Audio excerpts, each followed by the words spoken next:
pa ng mga sagot at nananawagan ng hustisya ang pamilya ng flight attendant na si Christine Dacera. Panawagan ng ina ng biktima sa mga suspect sumuko na. Kaugnay niyan, makakasama natin ngayon si Mrs. Sharon Dacera, ang ina ng biktima. Mrs. Dacera, good evening po sa inyo at unang-una sa lahat, our very deepest condolences. Napakasakit ng nangyari sa inyo, no, because what parent wants na ilibing ang kanyang anak, no? But I wanted to ask you a few questions. So, first of all, bakit po Yes po. nasa City Garden Hotel sa Makati ang anak po ninyo? Naka-quarantine po ba sila? Because flight attendant and then yung mga kasama niya doon, mga flight attendant din, were they on quarantine before or after a flight? No, since we are celebrating on the 31st of the year-end, yesterday, di ba naga-party-party? So, what Christine told me is, before New Year, I asked her, anak, where are you going to celebrate your New Year's? Niya, ay ma'am, nasa hotel kami ma.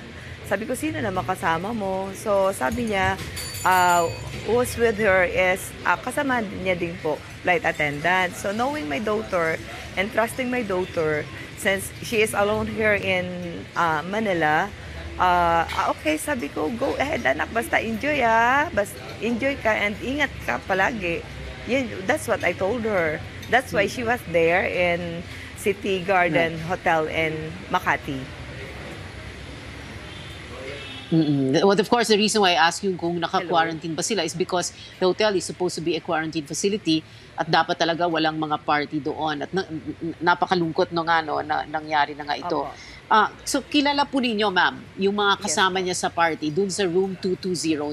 Kilala niyo po ba sila?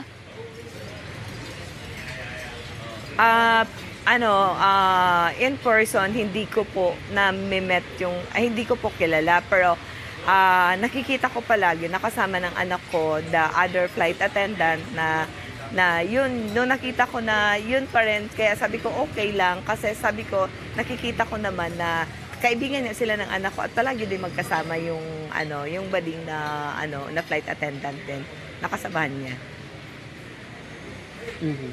Okay, so yung Hello? 7 young men who were with her in that hotel room, kilala nyo? I mean, not personally, but you know who they are. Not personally. Yeah. I don't know them personally, but so far as I know, the time when Christine showed me the video, nag-video call kami nung June 1, 12:35 a.m. Yung dalawang mukha po yung nakita ko. Sabi ko na, uy, kumusta kayo? Happy New Year na. Because her siblings also wanted to see Ate Aika. So, yun, nag-video call kami. So, sa inyo dyan, mapakita mo rin. So, in short, pinakita din namin na may putok-putok over the video call nung 12:35 a.m. po na yun, January 1. Yes po. 12:35 a.m. January 1. And that is the last time you talked to her. At that time, ma'am, sinabi na po ba niya sa inyo na spike daw yung drinks niya? Meron po ba siyang sinabing ganon? What did she tell you at that time? Ma'am, please repeat it again. Hindi ko masyado narinig. Okay. May sinabi po ba siya sa inyo na Hello, na-spike daw yung drinks niya? Actually, ma'am, Mrs. yung Dacera? kwento po na ganyan, ma'am. Yeah, hello, ma'am. Yes, ma'am. Narinig mo ako, ma'am. I'm hearing you. Hello, ma'am. Yes. I hear you, ma'am. I hear you. Yeah. Go ahead, ma'am. What's your question, ma'am? Oo, Hello. yung kwento na ngayon na meron daw siyang sinabi sa inyo na na-spike daw yung drinks niya. Meron po bang ganoon na sinabi ang anak niyo? Okay.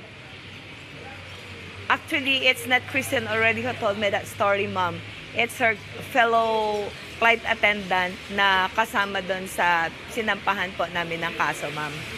Yun po siya yung trusted ng anak ko na she leaned on to that guy. Then, she told that parang may nilagay sa inumin ko. Biglang sumakit yung ulo ko. Yun yung nagkwento, ma'am, yung trusted niya na friend niya na bading na flight attendant. Opo, opo. That was around 2 o'clock. Ah, So we're not okay. able So actually then to monitor Christine after the Ah, 12:35. After the 12 ma'am, after the 12:35 a.m. namin na pagkukwentuhan at video call, hindi na po namin nakausap pa si Tintin. That was the last time we saw her having a video call with us with two guys on the side, which is the one who is her trusted friend na flight attendant, then the other one is another bading din. Yes po. Okay. May sinabi po kanina ang abogado ninyo during the press conference, si Attorney Brick Reyes, na dapat 3 lang daw dapat ang kasama niya sa kwarto for the New Year's Eve celebration at nagulat daw siya na mas marami. Paano po ninyo nalaman yon? Did your daughter tell you that, or how did you find that out? No, actually we find out that lots of people only when the situation bring in already. So far as we know, it was only her barkada, 4 lang sila. Pang-4 si Christine, then 3 flight attendant na bading nakasama niya.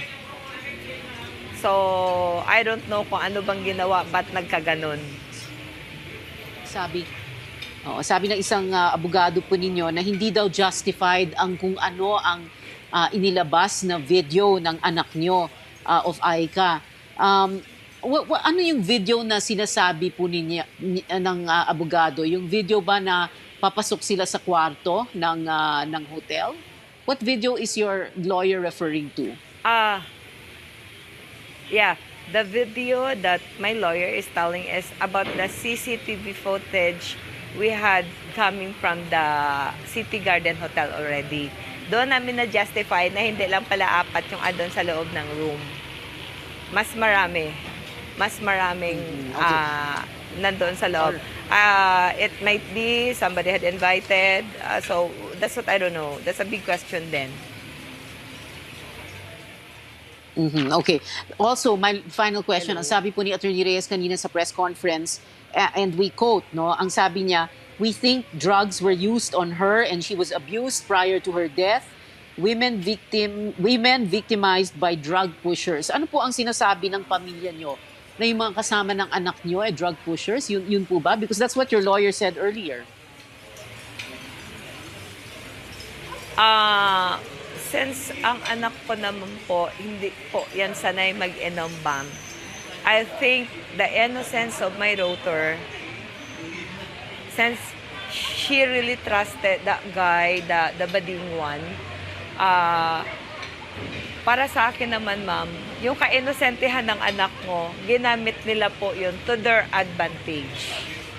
Para sa akin, ma'am. So, hindi yan alam ng anak ko about sa drugs na yan. So, kung nagamitan yung anak ko ng party drugs na yun na yun siguro, ma'am, yung ginakwento sa amin ni Romel na naglinanda si Christine sa kanya ng 2 a.m. at nagsabi si Christine na medyo nahilo siya at nagsabi yung anak ko na parang nahihilo siya na may nilagay doon sa inumin niya. Opo. That's Okay. the story Alright. of Mrs. Sharon Dacera, maraming salamat po Romel Galedo.